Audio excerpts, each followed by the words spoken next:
When you think of e-commerce, you probably imagine building a shiny brand, logos, taglines, color palettes. But here's the twist. You don't always need a brand to make serious money online. Enter the world of brandless stores. Instead of spending months on branding, these stores piggyback on marketplace traffic, lean into platform algorithms, and use automation to keep operations tight. By focusing on ranking factors that marketplaces like Amazon or Etsy reward, you can drive visibility and sales without convincing customers to love your brand. The marketplace itself already has the trust. You're just sliding into that slipstream. In this lesson, we'll unpack how brandless selling works, why it's powerful in print on demand, and how automation makes it possible to run multiple stores with minimal effort. This approach is often called invisible commerce, and it works because customers increasingly start their buying journey on marketplaces, not on branded sites. In fact, around 83% of product searches begin on platforms like Amazon. That means brand loyalty is often irrelevant at the point of purchase. Shoppers trust the platform, not necessarily the seller. So how do you win in this landscape? Focus on algorithm optimization, the factors that marketplaces reward. Think keyword-rich product titles, optimized descriptions, compelling images, and competitive pricing. Your job isn't to create an emotional story around your brand. It's to match buyer intent so precisely that the platform itself pushes your product up in rankings. Instead of pouring money into ad campaigns or long-term branding, you're investing in transactional efficiency. Every click, every conversion, every fulfilled order feeds back into the algorithm, building visibility. The beauty here is speed. You can scale without waiting years for brand equity to form. Invisible commerce is about cutting through the noise and capturing demand where it already exists. Let's compare brandless selling to the traditional brand building playbook. A classic branded store requires consistent messaging, polished visuals, higher upfront budgets, and a longer path to profitability. It's a marathon. That approach works, but it's slower and riskier, especially if you're still figuring out which niches are worth pursuing. Now contrast that with platform-based selling. Here, you leverage existing marketplace traffic. The heavy lifting, trust, payment security, customer eyeballs is already handled. Your energy goes into mastering SEO and algorithms specific to each platform. With print on demand layered in, the entry barrier drops even further. You can test multiple niches simultaneously without stocking inventory or committing to a long-term brand identity.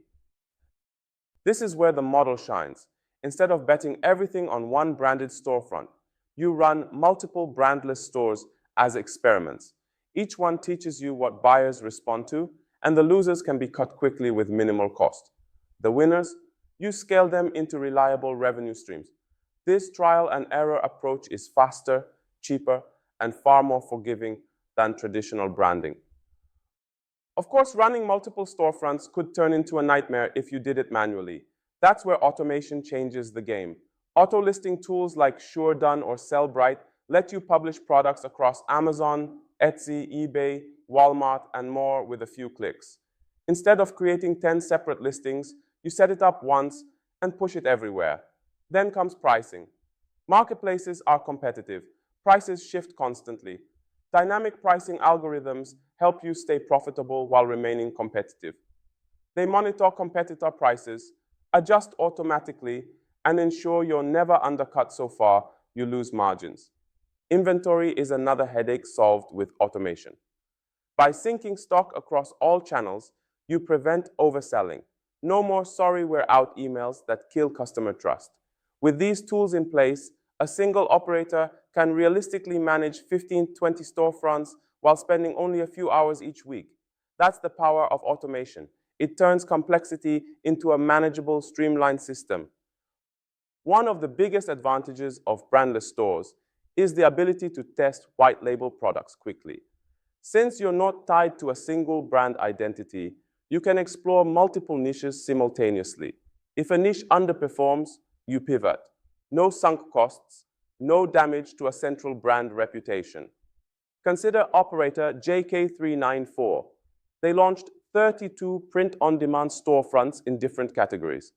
Everything from pet-themed mugs to niche fitness gear. Within 3 months, they discontinued 22 of them. Sounds like failure? Not at all. The other 10 were profitable, and they scaled those aggressively. By streamlining with automation tools, they hit $42,000 in monthly revenue without investing in traditional branding. This approach is more scientific than emotional. You test, measure, and double down where the data proves potential. White label selling reduces personal risk and accelerates discovery. It's a way of letting the market tell you where the money is, while automation keeps operations lean and scalable. So how do you put this into practice? Start by picking 5 to 10 print-on-demand niches with moderate competition and clearly defined audiences. Think pet lovers, hobbyists, or lifestyle subcultures, not everyone who needs a mug. Use automation tools to handle listings, inventory, and pricing right from day one. Platforms like Amazon, Etsy, eBay, Walmart, and even Wayfair become your testing ground. The key is templates and compliance.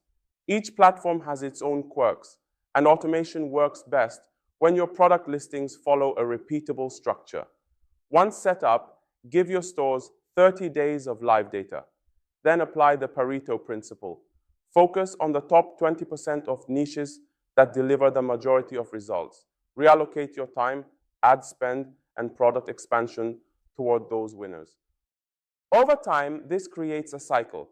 Test widely, cut ruthlessly, and scale selectively.